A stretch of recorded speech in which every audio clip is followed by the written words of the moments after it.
দাম কিন্তু সেরকম একটা চড়া না।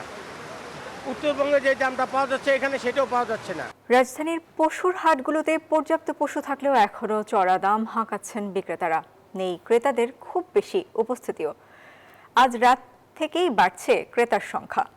এদিকে গাবতলী পশুর হাট পরিদর্শন করে ডিএমপি কমিশনার এবং ঢাকা উত্তর সিটি কর্পোরেশনের প্রশাসক জানিয়েছেন হাটগুলোতে পর্যাপ্ত নিরাপত্তা ব্যবস্থা রাখা হয়েছে। গাবতলী হাটে এই মহিষটির দাম চাওয়া হচ্ছে 25 লাখ টাকা, কিন্তু অর্ধেক দামও বলছেন না ক্রেতারা।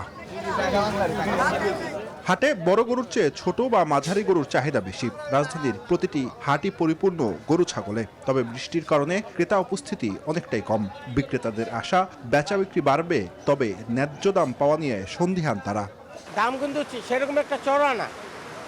উত্তরবঙ্গে যে দামটা পাওয়া যাচ্ছে এখানে সেটাও পাওয়া যাচ্ছে না। সেপনিল প্রাণঘাতী জীবাণুদের বিরুদ্ধেও দারুণ কার্যকর। কাস্টমারদের রিভিউটা এরকম যে ছোট গরু অনেক বিক্রি হচ্ছে, বড় গরুগুলোর ক্ষেত্রে সবাই শুধু দামই শুনতেছে। আর ক্রেতারা বলছেন গরুর দাম এখনো অনেকটাই বেশি। আমরা যারা নিতে আসি তারাও যেন ওইভাবে একটা করে দাম বলি, যেই গরুটা যেভাবে দাম আছে, একবারে নিচে বললেও হবে না, আবার উপরে চাইলেও হবে।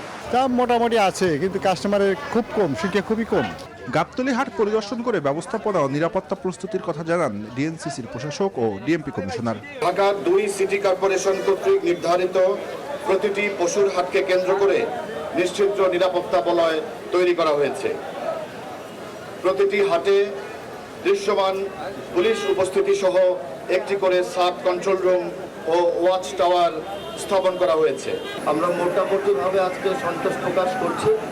আগামী দিনও আমরা এই ভিজিট অব্যাহত রাখব।